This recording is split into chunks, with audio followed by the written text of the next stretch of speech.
Rayudu selfie వీడియోలో ఆరోపణలు ఎదుర్కొంటున్న పేట బ్రదర్స్ కూడా ఈ వ్యవహారంపై స్పందించారు. రాజకీయంగా ఎదిగేందుకు వినుత డ్రామా చేస్తున్నారు. రాయుడి హత్య కేసులో తమకు ఎలాంటి సంబంధం లేదు అన్నారు. వినుత ఇంటి సీసీ ఫుటేజ్ ని బయట పెట్టాలి. ఈ కేసులో ఏ విచారణకైనా తాము సిద్ధంగా ఉన్నామని చెప్పారు. దీంట్లో ఎమ్మెల్యే గారు కానీ, నాకు కానీ, కొట్టే సాయి ప్రసాద్ కానీ, సుజిత్ కానీ ఎవరికి ఎలాంటి సంబంధం లేదు.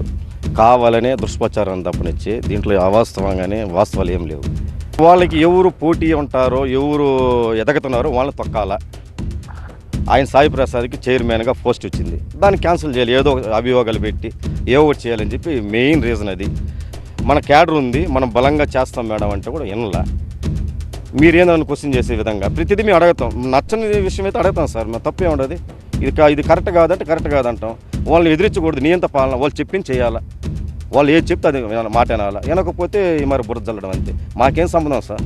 మేము డబ్బులు లక్షలు డబ్బులు తీసుకునేసి మాకేం అవసరం? అంత ఇది మాకేం అవసరం చెప్పు? డబ్బు తీసుకునేసి ఒక మహిళని కిందపరిచే విధంగా చేయాలని మాకెందుకు ఉంటుంది సార్? మాకేం అవసరం?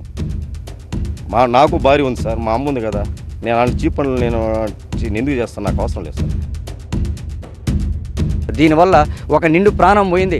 5 మంది జీవితాలు ఈ విధంగా అందరి దృష్టిలో బ్యాడ్గా పోతోంది. చాలామంది జీవితాలు నాశనం అయిపోయినాయి. మొత్తం కర్త కర్మ క్రియ వాళ్ళ భార్య భర్తలు చేసినటువంటి స్క్రిప్ట్ ఇది.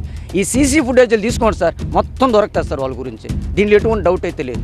ఎక్కడ ఎంక్వైరీకైనా కూడా సరే, మీరు ఎక్కడికి రమ్మన్నా కూడా సరే, ఎనీ టైం మా మొబైల్స్ ఆన్ ది స్పాట్లు ఇచ్చేయమన్నా కూడా సరే మేము ఇచ్చేస్తాం. ఇప్పుడు తీసుకుంటారా చెప్పండి? ఇప్పుడు మీరు అడిగారు కదా, మేమేం డిలీట్ చేయాలని ఆప్షన్ కూడా లేదు కదా, మీకు ఇస్తాం. ఏమైనా ఎంక్వైరీ చేసుకోండి. జనసేనకు చెందిన కొట్టే సాయి ప్రసాద్ కి ఇటీవల శ్రీకాళహస్తి ఆలయ చైర్మన్ గా పదవి లభించింది. దీనిపై గత నెల 19న వినుత అసంతృప్తి వ్యక్తం చేశారు. మహిళలంటే గౌరవం లేని వ్యక్తికి పదవి ఇవ్వడాన్ని వ్యతిరేకిస్తున్నానని పేర్కొంటూ జనసేన అధినేత పవన్ కళ్యాణ్ కి ఆమె ఒక లేఖ రాశారు. ఈ వ్యవహారంపై పవన్ కళ్యాణ్ కలిసేందుకు ప్రయత్నిస్తున్నానని చెప్పారు. ఆ పరిణామాలు ఇలా కొనసాగుతూ ఉండగానే లేటెస్ట్ గా రాయుడి పాత వీడియో వెలుగులోకి రావడం, దీనిపై నేతలు వరుసగా స్పందించడంతో శ్రీకాళహస్తి రాజకీయం మరోసారి వేడెక్కింది.